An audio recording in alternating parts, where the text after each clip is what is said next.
24 news पर अब हम बात करेंगे सियासत के गलियारों की, और इसमें सबसे पहले हम बात करेंगे प्रधानमंत्री नरेंद्र मोदी की। प्रधानमंत्री नरेंद्र मोदी आज गुजरात में वीडियो कॉन्फ्रेंसिंग के माध्यम से किसान सूर्योदय के साथ साथ 3 और योजनाओं का उद्घाटन किया। गुजरात सरकार ने सिंचाई के लिए दिन में बिजली की आपूर्ति देने के लिए मुख्यमंत्री विजय रूपाणी की देखरेख में कुछ वक्त पहले किसान सूर्योदय योजना का ऐलान किया था। आपको बता दें, इस योजना के तहत अब किसानों को सुबह 5 बजे से रात 9 बजे तक बिजली मिलेगी।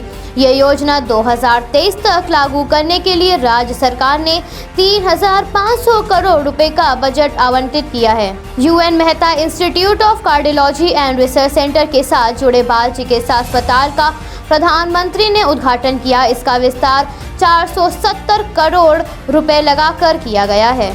विस्तार परियोजना पूरी होने के बाद बेडों की संख्या 450 से बढ़कर 1,251 हो जाएगी और ये देश का सबसे बड़ा इकलौता सुपर स्पेशलिटी कार्डियोलॉजी शिक्षा संस्थान भी बन जाएगा। साथ ही विश्व का सबसे बड़ा सुपर स्पेशलिस्ट कार्डियोलॉजी अस्पतालों में से एक होगा। आपको बता दें कि इसके बाद प्रधानमंत्री ने सिविल अस्पताल में टेली कार्डियोलॉजी के लिए एक मोबाइल एप्लीकेशन को भी लॉन्च किया। इसके बाद प्रधानमंत्री ने गिरनागर रोपवे का उद्घाटन भी किया। इसमें 25 से 30 केबिन होंगे। हर केबिन में 8 लोगों के लिए क्षमता होगी। इस योजना की परिकल्पना 2 दशक पहले की गई थी। इसके बनने में 130 करोड़ रुपए लगे हैं। कुछ समय पहले ये बनकर तैयार हुआ है। अब आइए आपको बताते हैं कि बिहार विधानसभा चुनाव के चलते लोक जनशक्ति पार्टी के अध्यक्ष चिराग पासवान ने बिहार के मुख्यमंत्री नीतीश कुमार के खिलाफ क्या कहा। बिहार में विधानसभा चुनाव के चलते राजनीति ने रफ्तार पकड़ ली है। सभी राजनीतिक पार्टियों के नेता अलग अलग तरीके से मतदाताओं को अपनी ओर लुभाना शुरू कर दिया है। तो ऐसे में लोक जनशक्ति पार्टी के अध्यक्ष चिराग पासवान ने मुख्यमंत्री नीतीश कुमार पर ट्विटर के जरिए निशाना साधते हुए कहा कि शराबबंदी के नाम पर बिहारियों को तस्कर बनाया जा रहा है। बिहार की माताएं बहनें अपनों को तस्कर बनते नहीं देखना चाहती हैं। बिहार के मुख्यमंत्री के सभी मंत्रियों को पता है कि बिहार रोजगार के अभाव में शराब तस्करी की ओर बढ़ रहा है, लेकिन सबके सबको मानो सांप सूंघ लिया है। चिराग पासवान लगातार मुख्यमंत्री नीतीश कुमार की ओर आक्रामक रुख अपनाए हुए रहते हैं। चिराग अपने भाषण में और कभी ट्वीट के जरिए भी नीतीश पर तंज कसते रहते हैं। हाल ही में चिराग पासवान ने नीतीश कुमार पर कुर्सी के मोह में बिहारियों के 5 साल बर्बाद करने का आरोप भी लगाया था। आइए अब आपको बताते हैं प्रधानमंत्री ने अपनी बिहार की चुनावी रैली के संबोधन में क्या कहा। बिहार विधानसभा चुनाव के लिए भाजपा के सभी नेताओं ने कमर कस ली है। इस सूची में देश के प्रधानमंत्री भी शामिल हैं। प्रधानमंत्री ने कल बिहार में अपनी पहली चुनावी रैली का आगाज किया। प्रधानमंत्री ने कल 3 जनसभाओं को संबोधित किया। इस दौरान प्रधानमंत्री राजद और कांग्रेस पर हमलावर रुख अपनाए हुए रहे। उन्होंने लालू यादव पर खराब व्यवस्था का आरोप लगाते हुए कहा कि लोगों ने फैसला कर लिया है कि जिनका बिहार को बीमारू बनाने का इतिहास रहा है, उन्हें सत्ता में वापस नहीं आने देना है।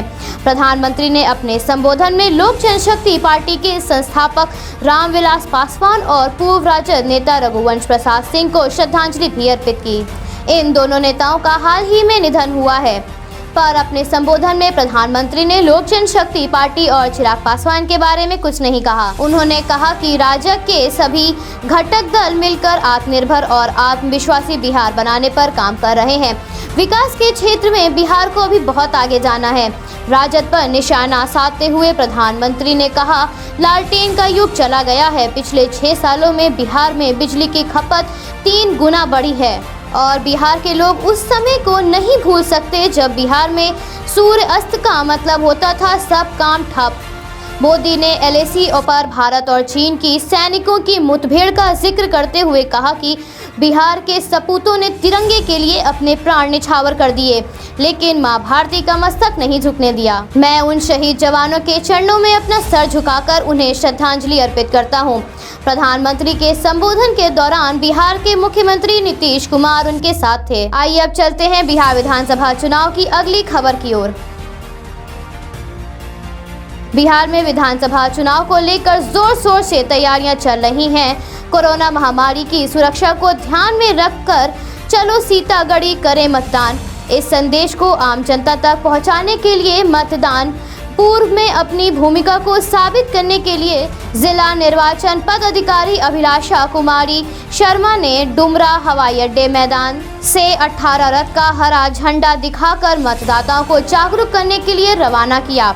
इस मौके पर जिला निर्वाचन पदाधिकारी ने कहा कि बिहार विधानसभा चुनाव 2020 के लेकर जिले में अलग अलग जगहों पर इस मौके पर जिला निर्वाचन पदाधिकारी ने कहा कि बिहार विधानसभा चुनाव 2020 को लेकर जिले के अलग अलग जगहों पर मतदाता जागरूकता रथ लेकर जाएंगे और साथ ही लोगों को अपने वोट डालने के अधिकार के लिए जागरूक करेंगे।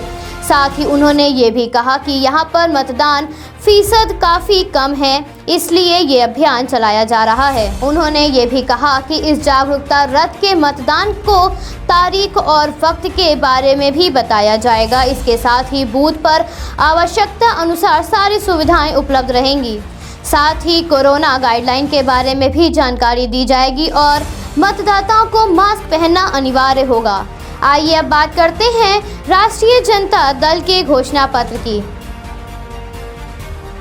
बिहार में चुनाव को लेकर सारी पार्टियां एक दूसरे पर तंज कस रही हैं, तो वहीं पर बिहार की मुख्य विपक्षी पार्टी राष्ट्रीय जनता दल ने आज 24 अक्टूबर को अपना अगले चुनावी घोषणा पत्र जारी किया है।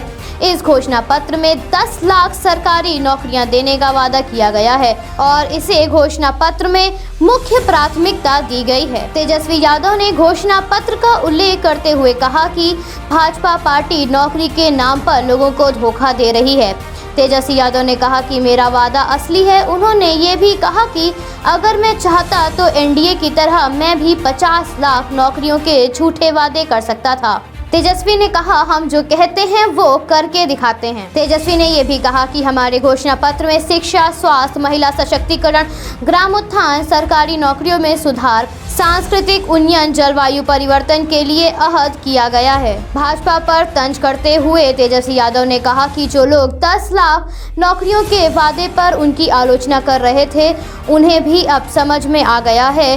साथ ही ये भी वर्तमान समय में 4.5 लाख शिक्षा विभाग में रिक्त पद पड़े हैं। इनके अतिरिक्त चिकित्सा और पुलिस विभाग में भी पद खाली हैं।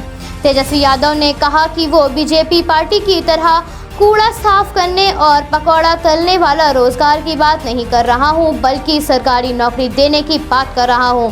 उन्होंने बीजेपी पर पलटवार करते हुए पूछा कि भाजपा बताए कि उनका मुख्यमंत्री पद का चेहरा कौन है। नीतीश ने तो पहले ही 10 लाख नौकरियों पर हाथ खड़े कर दिए हैं, तो फिर भाजपा कैसे 19 लाख नौकरियां देगी। इसके साथ ही उन्होंने ये भी कहा कि बीजेपी पार्टी लोगों को ना धोखा दे और ना ही झूठ बोले। तेजस्वी यादव ने कहा कि अगर मेरी सरकार हुई तो संविदा कर्मियों का वेतन दोगुना कर देंगे। इस अवसर पर पार्टी के प्रवक्ता मनोज झा ने कहा कि अगर उनकी पार्टी की सरकार बनती है तो वो शिक्षा का स्तर 22% बढ़ा देंगे। साथ ही गांव और शहरों के बीच की सुविधाओं का फर्क भी खत्म कर देंगे। झा ने इसके साथ ही संविदा पर नौकरी न कराने का वादा किया और कंप्यूटर की शिक्षा को बढ़ाने के लिए भी कहा है। Bureau report AP24 news Lucknow. Subscribe कीजिए हमारे न्यूज़ चैनल को और बेल आइकन को प्रेस करना ना भूलें ताकि हमारे नए वीडियोस का नोटिफिकेशन आपको मिलता रहे।